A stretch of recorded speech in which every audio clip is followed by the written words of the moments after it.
민수기 13장 30절부터 33절까지입니다.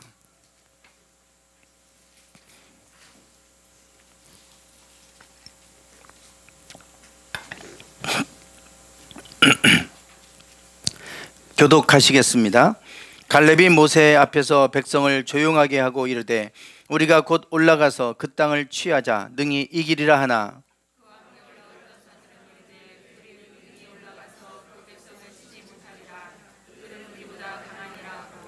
이스라엘 자손 앞에서 그 정탐한 땅을 악평하여 이르되 우리가 두루 다니며 정탐한 땅은 그 거주민을 삼키는 땅이요 거기서 본 모든 백성은 신장이 장대한 자들이며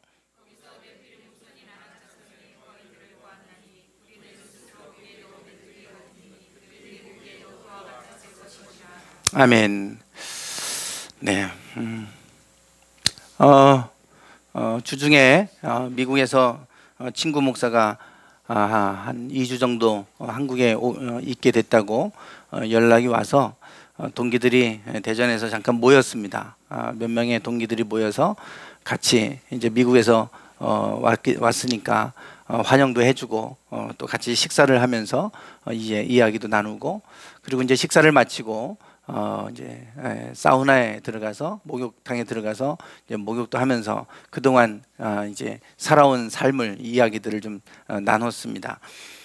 목욕탕에 들어가면서 처음에 한 얘기들이 있습니다. 살 많이 쪘다 너.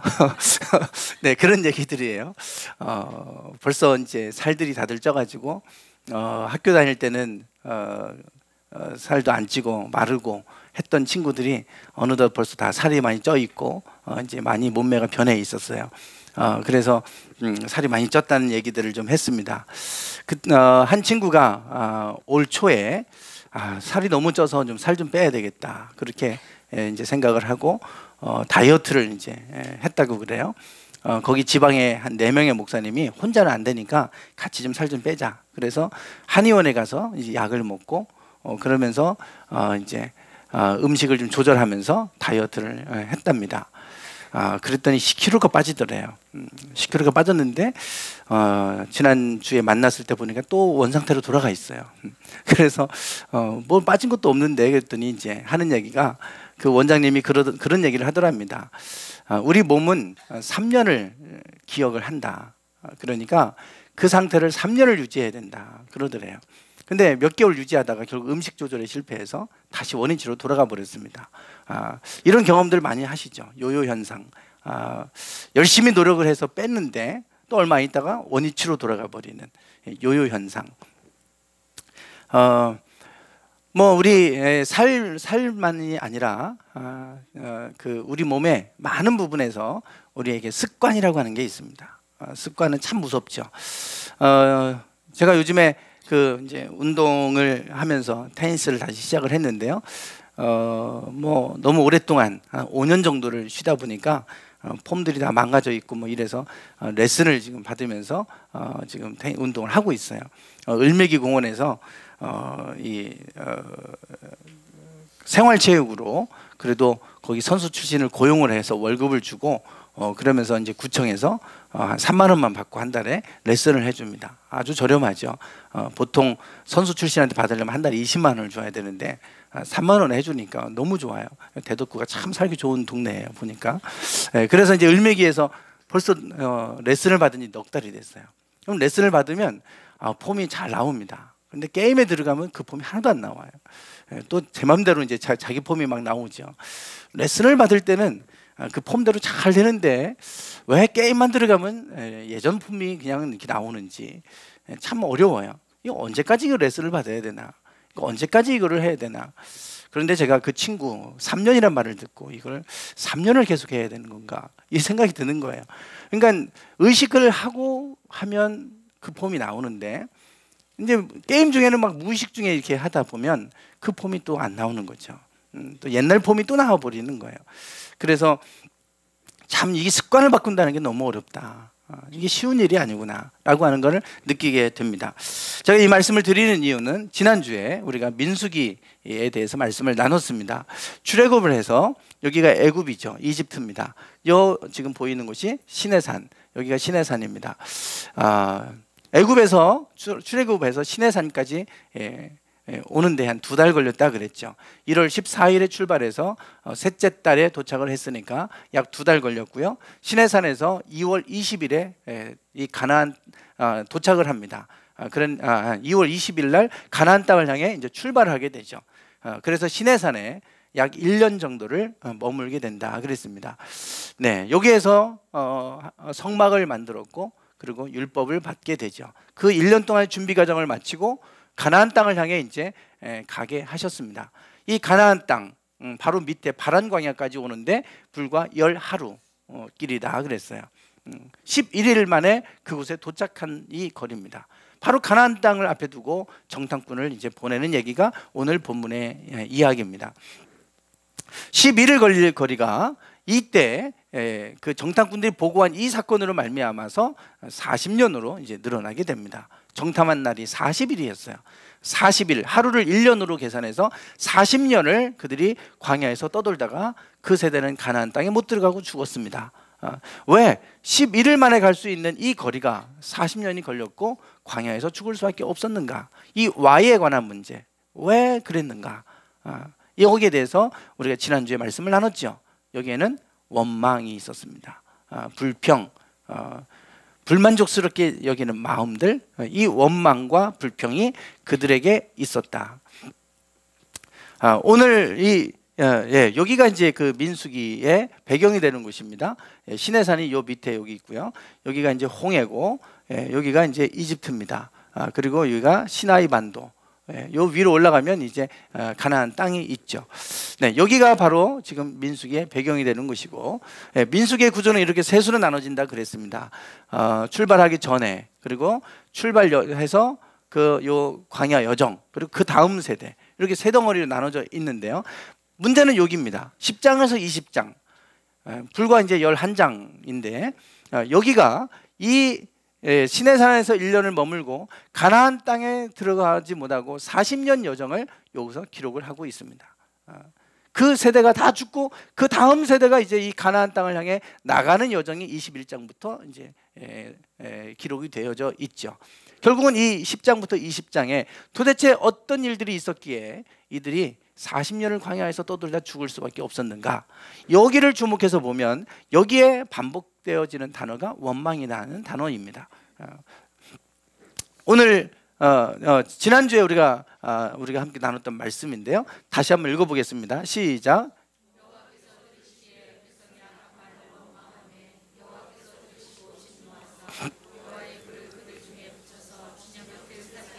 네, 11장에 가면 이제 그들이 가나안 땅을 향해 출발하는데요. 출발하면서 그들은 벌써부터 또 악한 말로 원망을 시작합니다. 이게 시작이었어요.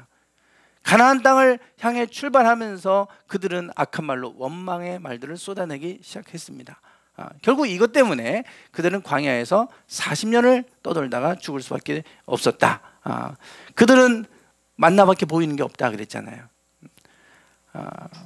보이는 게 하나님이 지난 날 동안 우리에게 베풀어 주신 것이 보이는 게 아니라 없는 게 보였고, 그러다 보니까 불평 원망뿐이었다는 거죠. 늘 우리에게 없는 게 보이는 게 문제다 그랬습니다. 우리가 하나님께로부터 온 영을 받는 사람들은 은혜로 주신 것들을 알게 하려 하심이라 그러죠. 하나님이 우리에게 값없이 은혜로 주신 것들이 있어요. 그것들이 보여야 되는데 그게 아니라 자꾸 나에게 없는 게 보여요. 그러니까 세상의 영을 받으면 그렇습니다. 세상적인 것에 자꾸 우리가 거기에 이제 관심을 갖게 되면 늘 뭔가 불만족스럽고 뭔가 불평이고, 그리고 늘 뭔가 채워지지 않는 그런 갈급함 가지고 살아가겠죠. 거기서 나오는 게 원망과 불평이었어요. 네. 자, 오늘 이제 이 정탐꾼을 보낸 이 이야기, 여기 14장에도 보면 마찬가지입니다. 이스라엘 자손이 다 모세와 아론을 원망하며 온 회중이 그들에게 이르되, 그럽니다. 원망하면서 뭐라고 얘기하냐면, 우리가 애굽 땅에서 죽었거나 이 광야에서 죽었으면 차라리 좋았을 것을, 어찌하여 여호와가 우리를 그 땅으로 인도하여 칼에 쓰러지게 하려 하는가? 우리 처자가 사로잡히리니 애굽으로 돌아가는 것이 낫지 아니하랴. 차라리 여기서 죽느니 애굽 땅으로 다시 돌아가자. 그러면서 원망을 하기 시작했다는 겁니다. 그러면서 이런 원망의 말들을 지금 쏟아내고 있는 거예요. 차라리 애굽에서 노예 생활하다 죽는 게 낫지.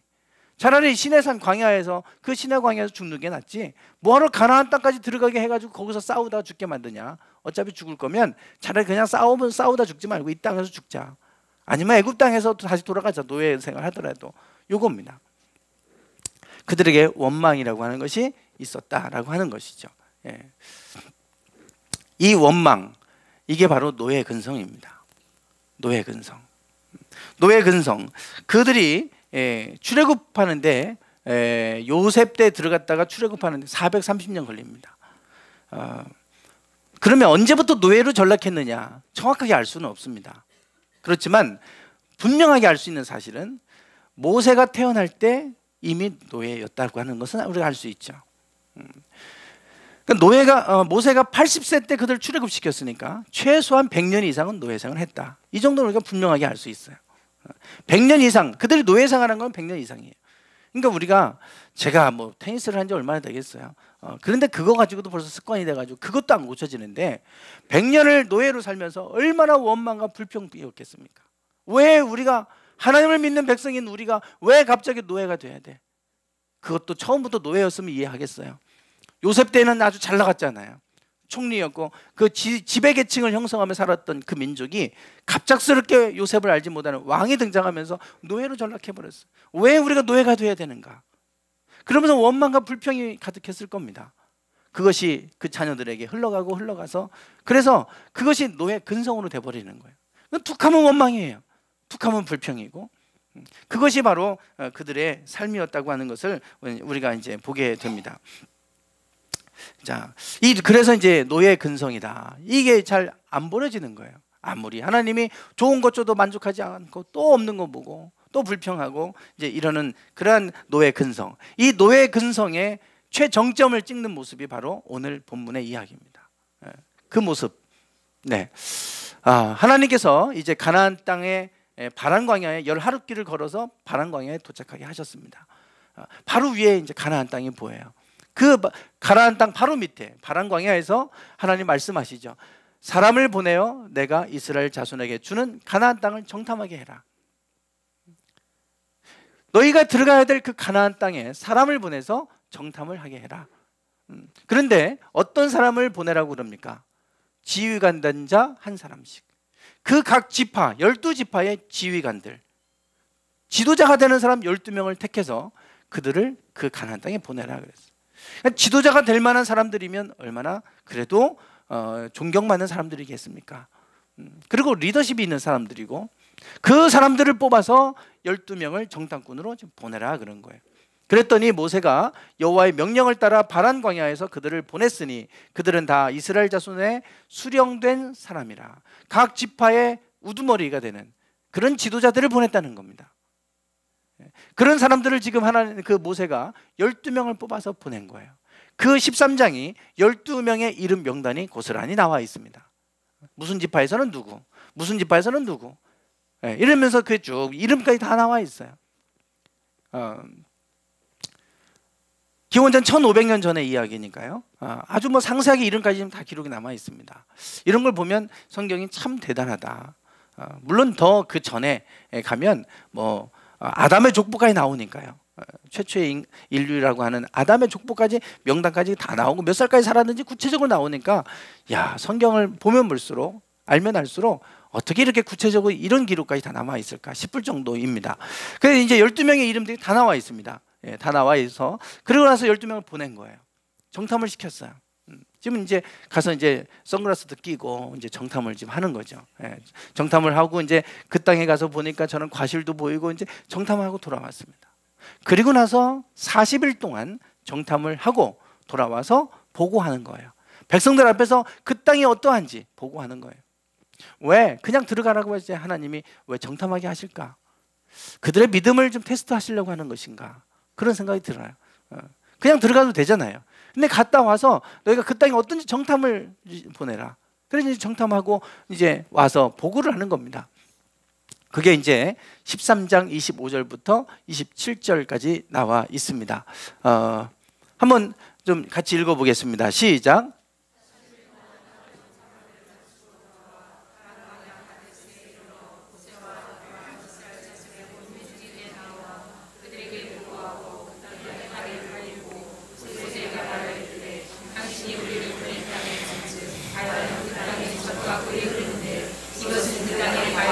네, 지금 여기까지 보시면 그 땅을 가서 보니까 그 땅에 과일들이 너무 많이 잘 열려 있는 거예요.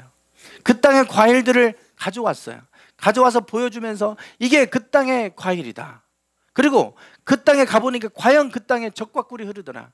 뭐 이 젖과 꿀이 흐른다는 건 비유적인 표현이죠. 뭐 젖이 흐르고 꿀이 흐르고 이런 게 아니라 그만큼 기름진 땅이더라. 그 얘기입니다. 이것은 그 땅의 과일입니다. 정말 하나님께서 그 우리에게 보내시고자 하는 약속하신 그 가나안 땅은 이런 땅이더라. 그러면서 이걸 갖고 왔어요. 보여주는 거예요. 그런데 그 다음의 문제입니다. 그 다음 28절부터 29절 읽어보겠습니다. 시작.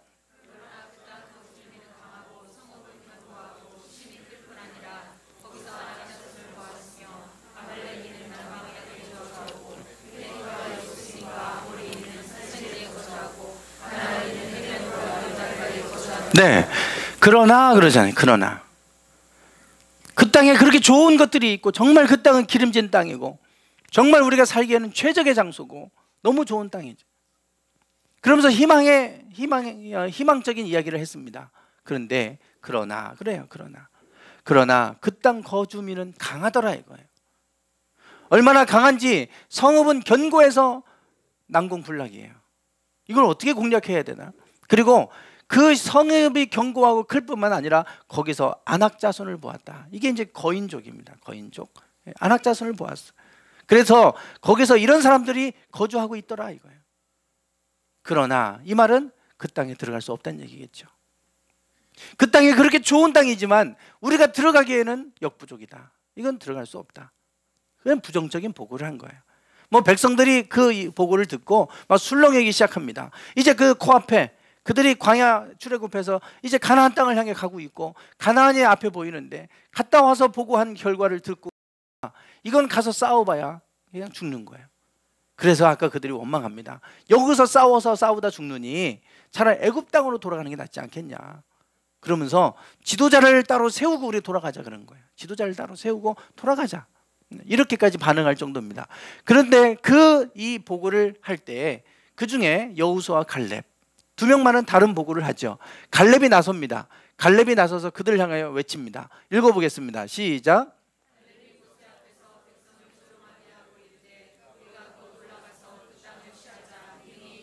네, 우리가 올라가자. 그리고 그 땅을 취하자. 우리가 능히 이길 것이다. 똑같은 걸 보는데 똑같은 걸 봤는데 전혀 다릅니다. 우리는 가면 죽는다. 한 10명은 그렇게 보고하지만 여호수아와 갈렙은 아니다. 그 땅을 우리가 취할 수 있다. 능히 이길 것이다. 그러니 빨리 올라가자. 지금 이러는 거예요. 10대2입니다. 10대2. 10명은 지금 아까처럼 그런 부정적인 보고를 하지만 2명 여호수아와 갈렙은 여기에 대해서 긍정적인 보고를 합니다. 우리가 능히 이길 수 있다. 그래요?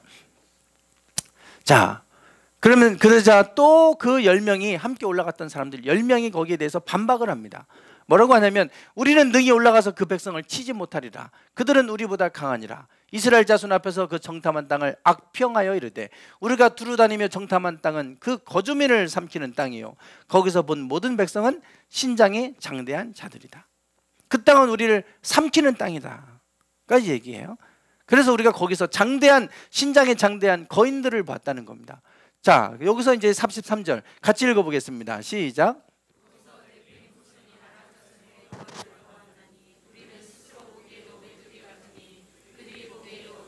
네, 얼마나 큰 거인들을 봤던지요. 네피림의 후손을 봤다 이거예요. 네피림의 후손. 그 거인들을 보았는데 그들 보기에 우리 메뚜기처럼 보이더라 이거예요. 그런데 그들과 어떻게 싸워 이기냐 이 이야기입니다. 여기에 네피림의 후손이다. 네피림에 대해서 그 창세기 6장에 보면 홍수 시대, 홍수가 일어나기 전에 네피림이 있었다 그런 얘기가 나와요. 네피림. 이 네피림의 후손인 안악자손의 거인들을 보았다 그러잖아요. 제가 그전에도 몇 차례 이 사진을 좀 보여드렸습니다. 네피림에 관련된 사진을 보여드렸어요. 이 거인들 뭐 보신 분들은 있으시지만 또 처음 보시는 분들을 위해서 제가 다시 잠시 보여드리겠습니다. 이게 이제 지금 발견되는 그 유골들이죠. 네, 아주 뭐 이 거인족들입니다. 뭐 이런 것들, 예, 예, 뭐 사람이 여기 있습니다. 이 뭐 머리보다도 작으니까요. 그래서 뭐 외계인 아니냐, 뭐 이런 얘기들 하는데 이미 성경 시대에 이미 존재했었다. 그리고 노아 시대에도 이런 네피림이 있었다고 성경은 분명히 기록하고 있어요. 뭐 외계에서 온 종족이 아닙니다. 네, 뭐 지금 이렇게 뭐 여러 가지 발굴 현장들이 이제 많이 나오고 있습니다. 예, 요 밑에 사람이 보이죠? 예, 네, 네.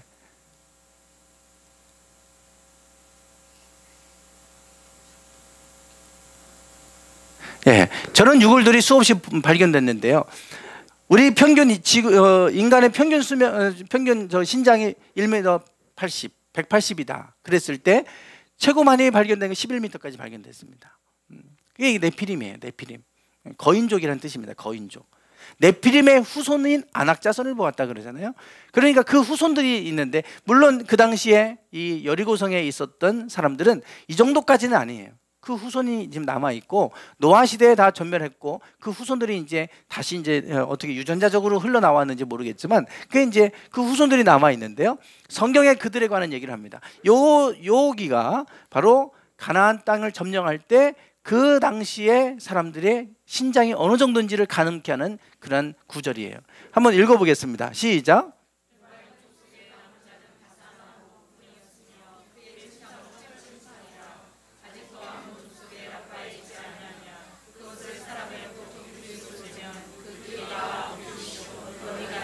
네, 그 가나안 땅에는 여러 종족이 살고 있었습니다. 그 가운데 바산 왕, 바산이라고 하는 작은 나라가 있었는데 그 바산의 왕, 옥이라고 하는 사람의 이름입니다. 왕의 이름.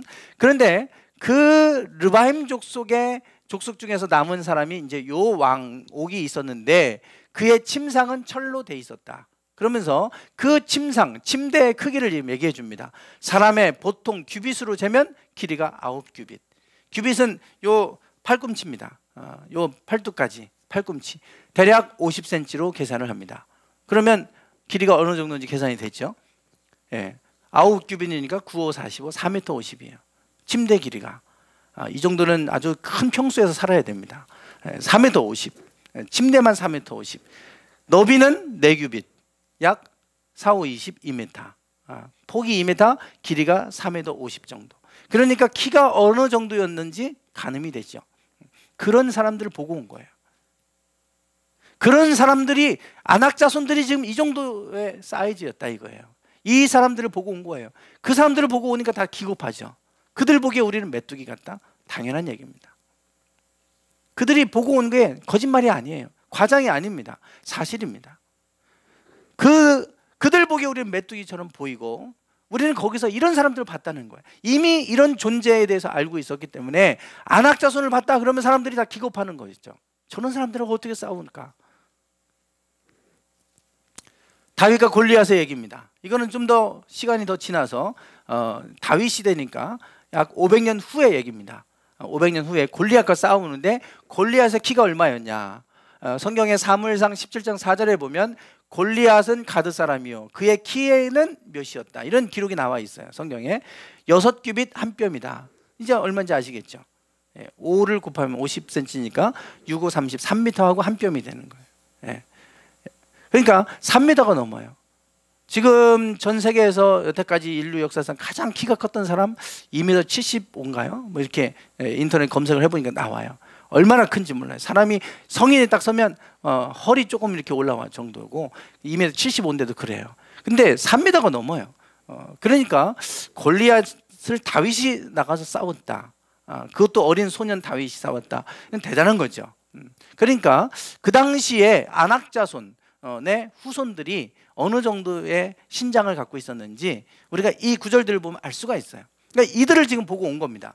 이들을 보고 왔을 때 그들이 보일 때 우리는 메뚜기처럼 보인다. 맞는 얘기죠. 그 정도로 신장이 큰 장대한 거인족들을 우리가 보았다. 그러니 그 땅은 우리를 삼키는 땅이다. 이렇게 지금 보고를 한 거예요. 그렇지만 여기 여호수아와 갈렙, 여호수아 갈렙은 이런 상황 속에 똑같은 걸 보고 왔지만 전혀 다른 지금 보고를 합니다. 14장 8절에는 이제 아까는 갈렙이 그랬다면 여기서는 이제 그들을 반박해서 또 여호수아가 그들을 향해서 하는 말이에요. 한번 읽어보겠습니다. 시작.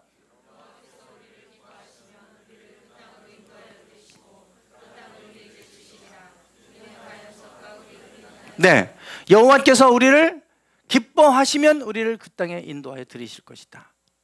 그렇게 얘기합니다. 심지어 더 나가서 오직 여호와를 거역하지 말라. 그 땅 백성을 두려워하지 말라. 그들은 우리 뭐라고요? 먹이다. 우리 밥이다. 그 얘기입니다.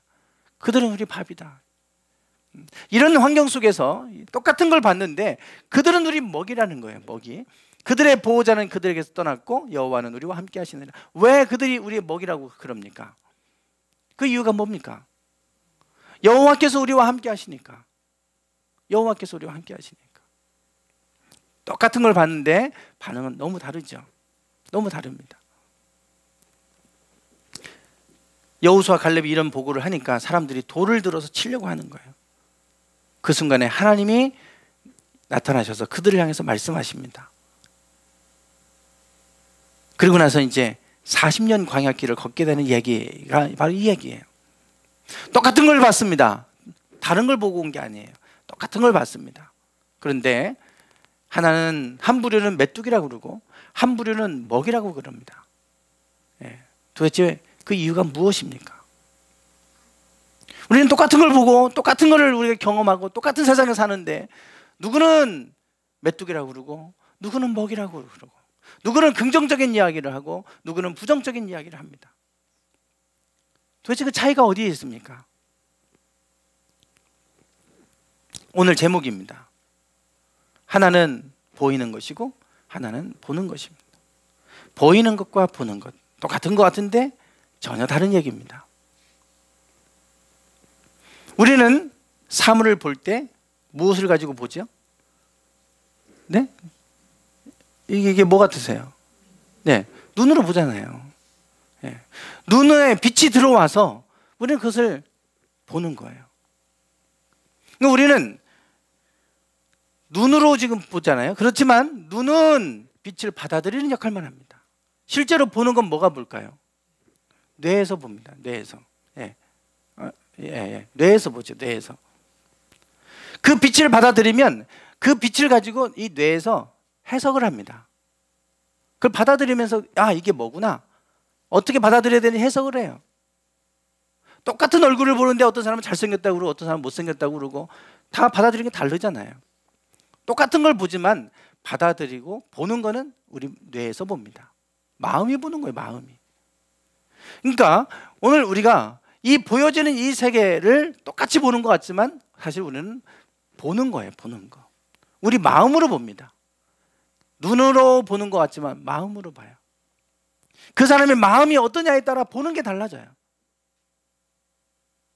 눈이 문제가 아니라 마음의 문제인 거예요. 똑같은 걸 보는데 오늘 우리는 다른 반응을 합니다. 다르게 해석합니다. 그 이유는 바로 우리 마음으로 보기 때문에 그래요. 여호수아와 갈렙 똑같은 지도자들 뽑아서 존경받는 지도자 12명을 뽑았는데 그 지도자들 중에서도 여호수아와 갈렙만큼은 다르게 봤어요. 보이는 대로 보는 게 아니라 믿음으로 봤어요. 그게 차이예요.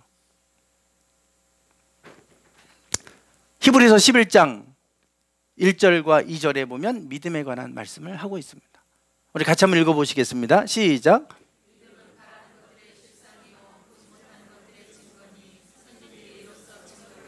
네, 믿음은 바라는 것들의 실상이다 그랬어요. 실상이라고 하는 것은 아직 이제 실제로 드러나는 것이고요. 아직 뭐가 없어요. 그렇지만 믿음은 그것을 앞으로 있을 것으로 바라는 거예요. 희망하는, 기대하는 겁니다. 그랬더니 그것이 실상으로 드러나게 하는 게 믿음이라 그래요. 보지 못하는 것들에 뭐가 됩니까? 증거가 된다는 거예요. 지금 안 보여요. 그러나 그것을 믿음으로 보는 사람들에게는 그것이 증거로 나타나게 하신다. 이게 믿음이라는 겁니다. 그래서 선진들이 이로써 증거를 얻었대요. 이 증거를. 이로써가 뭡니까? 믿음으로써 증거 얻었다는 얘기잖아요. 이 선진들이 이 믿음을 가지고 이런 증거를 얻었다는 거예요. 눈에 보였기 때문에 했던 것이 아니라 보이지 않았기 때문에 않았지만 그럼에도 불구하고 믿음으로 하나님의 하실 일을 기대하며 그것을 믿고 나갔더니 그것들이 증거로 나타나게 하셨다. 선진들은 그렇게 증거를 얻었지, 하나님이 뭔가를 딱 보여주시니까 그거 붙들고 가는 사람들이 아니라는 겁니다. 보여지지 않았고 지금은 보이지 않아요, 현실 속에서는. 그렇지만 그것을 믿음으로 받고 그러고 나서 그걸 바라보고 나갔더니 하나님이 실상이 되게 하셨고 증거가 되게 하셨다. 이게 히브리서 11장에서 믿음에 관한 얘기를 합니다. 그 증거들을 구체적으로 쭉 얘기합니다. 누구는 어떻게 어떤 믿음으로 어떤 증거를 얻었고 어떻게 했고 11장 전체가 그 얘기예요. 믿음으로 어떤 증거를 얻었는지. 믿음은 그래서 무엇입니까? 우리에게는 하여금 보이지 않는 것을 보게 하는 힘이에요. 우리는 눈에 보이는 것을 자꾸 보는다고 생각하지만 보이지 않는 것들이 있어요. 그것을 보는 게 믿음입니다. 그들이 아무리 커도 하나님보다 크겠습니까? 이 온 우주 만물을 창조한 하나님보다 크겠어요? 보는 것도 보여지는 대로 보는 것이 아니라 믿음의 눈으로 우리가 보기를 원합니다. 똑같이 우리가 믿음을 갖고 사는 것 같은데 그 사람들이 믿음이 없었던 거 아니에요. 하나님의 홍해를 가르는 모습 다 봤습니다. 반석을 통해 물 내시는 거 다 봤어요. 하늘에서 만나를 내리셔서 먹이신 것도 다 봤습니다. 그런데 그 속에서 하나님이 안 보이는 거예요. 똑같은 환경 속에 있어서 똑같이 믿음을 갖고 사는 것 같은데, 똑같이 그래도 지도자라고 한 사람을 뽑아서 갔는데 그럼에도 불구하고 10명은 눈에 보이는 대로 보는 거예요. 그렇지만 2명은 보이는 대로 보지 않고 그 속에 보이지 않는 것을 바라보고 믿음으로 반응합니다. 오늘 우리가 믿음으로 산다는 게 무엇입니까? 눈앞에 보이는 것만 보고 사는 삶이 아니라 보이지 않은 것을 보고 나가는 삶입니다. 지금 환경이 이러니까 절망스러워. 그거는 누구나 다 갖는 마음이에요. 그러나 믿음의 사람들은 환경이 이렇지만 그러나 하나님이 장차 이 환경을 바꾸어서 새롭게 하실 것을 기대하는 마음으로 그것을 바라보고 나가는 사람들이 믿음인 사람이고, 그럴 때 그것이 증거가 되게 하신다. 그것이 실상으로 나타나게 하신다. 그게 믿음의 힘 아닙니까? 오늘 우리가 믿음의 눈이 열려지기 원합니다. 보이는 대로만 보지 말고. 그 12명의 정탐꾼들이 보고하는데 10명은 지금 부정적인 보고를 했어요. 2명은 긍정적인 보고를 합니다. 믿음의 보고를 해요. 그런데 사람들은 누구의 말을 듣습니까? 10명의 말을 듣잖아요. 2명의 말을 듣지 않아요. 다 돌로 치려고 하는 거예요. 우리가 들리는 것도 마찬가지예요. 들리는 대로 듣지 말고 하나님의 말씀을 들어야 돼요. 믿음의 말을 들어야 돼요. 남들이 다 안 된다고 하니까, 남들 다 안 된다고 하니까 다 안 되나 보다. 그것이 아니라 그 속에서 하나님은 여전히 일하시는 하나님이시지 않습니까? 그 소리를 들어야 되는데 사람들은 그 소리를 듣지 않고 남들 하는 얘기 그거 듣는 거예요. 소망이 없죠. 그게 원망으로 바뀐 거예요. 그래서 원망하고 불평합니다. 하나님이 여기에 대해서 개입하셔서 말씀하십니다. 14장 11절 읽어보겠습니다. 시작.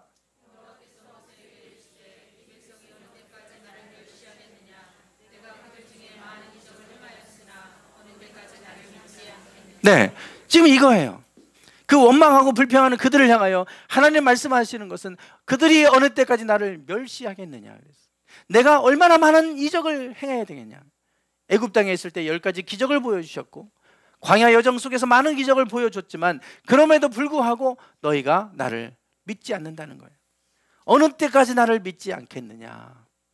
이 믿지 않는 것이 곧 어떻게 하는 겁니까? 멸시하는 거라 그랬어요. 하나님을 멸시하는 것이다. 하나님을 믿음으로 믿고 나가라 이거예요. 그래서 결국 여호수아와 갈렙만 그 땅에 들어갔습니다. 믿음을 가지고 믿음의 고백을 했던 여호수아와 갈렙만 가나안 땅에 들어갔고, 그 땅에 들어갈 때 하나님께서 막 그 거인족과 싸울 때 그때는 어떻게 들어갔느냐, 지진으로 막 흔들어 나왔고, 그래서 그 땅에서 이겼어요. 지진으로. 그 여리고성이 지금 발견됐는데 그 땅이 왜 무너졌는지 그 고대 도시가 발견됐어요. 지진으로 무너졌다는 게 밝혀졌어요. 성경에 하나님이 지진을 통해서 흔들어 놓고 함성을 와 무너졌다. 에이 말도 안 돼. 하나님 7바퀴 돌고 함성을 지를 때 무너진 게 그 함성 때문에 무너진 게 아니라 땅을 동시에 흔들어 놓으신 거예요. 지진으로 무너졌어요. 지진으로. 그래서 그 땅에 들어가서 그들을 죽이고 그리고 그 땅을 차지합니다. 하나님이 일하시려고 이미 다 준비하고 계신데 자꾸만 자기들 힘으로 안 된다는 거예요. 자기들 힘으로. 물론 우리 힘으로 안 되죠. 그러니까 우리가 하나님 믿는 거 아닙니까? 그 하나님을 믿고 그 믿음으로 나갈 때 하나님 일하시려고 그들을 가게 하셨는데 하나님 안 믿으니까 일하실 수 없는 거예요. 하나님은 믿는 자를 통해서 일하시는 줄 믿습니다. 우리가 다 사람들도 똑같잖아요. 믿어주는 사람을 위해서 일하지 믿지 않는 사람을 위해 누가 일하겠어요? 나를 신뢰하고 나를 믿어주는 사람을 위해 우리는 일하지 않습니까? 하나님도 똑같아요. 하나님을 신뢰하고 하나님을 믿는 자를 위해서 하나님 일하세요. 믿지 않는 자, 하나님을 믿지 않는 자, 멸시하는 자들을 위해서 하나님 일하시지 않습니다. 나를 경멸히 여기는 자를 내가 멸시하리라 그랬어요. 그러나 나를 존중히 여기는 자를 내가 존중히 여기겠다. 오늘 우리가 믿음으로 산다고 하는 것은 하나님이 하실 일들을 보는 것입니다. 눈에 보이지 않지만 하나님을 우리가 바라보기 원합니다. 환경을 보지 마시고 그 속에서 여전히 우리와 함께 하시고 우리를 도우시는 그 하나님. 그래서 그 믿음이 없었을 때, 원망과 불평했을 때 결국 그들은 광야를 40년을 떠돌다 죽게 되죠. 그렇지만 여호수아와 갈렙, 그들이 이렇게 고백할 수 있는 이유는 단 하나입니다. 바로 여기 나와 있죠. 마지막으로 같이 한번 읽고 마치겠습니다. 시작.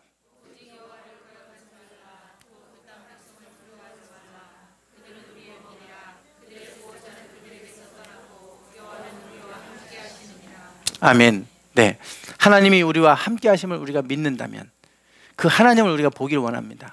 아무리 절망적인 상황이라 하더라도 그 속에 하나님은 여전히 일하고 계십니다. 믿음으로 그 하나님을 보고, 그래서 보이지 않는 것을 바라보고, 그래서 그것을 통해서 우리의 삶에 보이지 않는 것들이 실상으로 드러나고 증거로 드러나게 하는 그런 위대한 삶이 여러분의 삶 가운데 일어나기를 주님의 이름으로 축원합니다. 기도하겠습니다.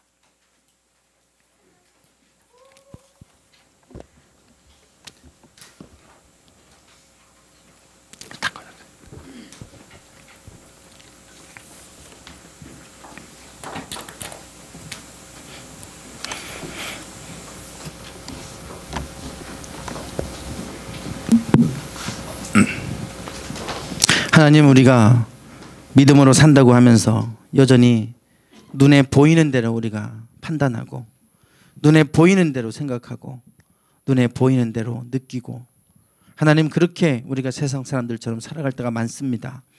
믿음의 눈을 열어 보게 하시옵소서. 여호수아와 갈렙이 가졌던 그 믿음 갖게 하시옵소서. 아무리 거인들이 커 보인다 하더라도 하나님은 훨씬 더 크신 하나님이십니다.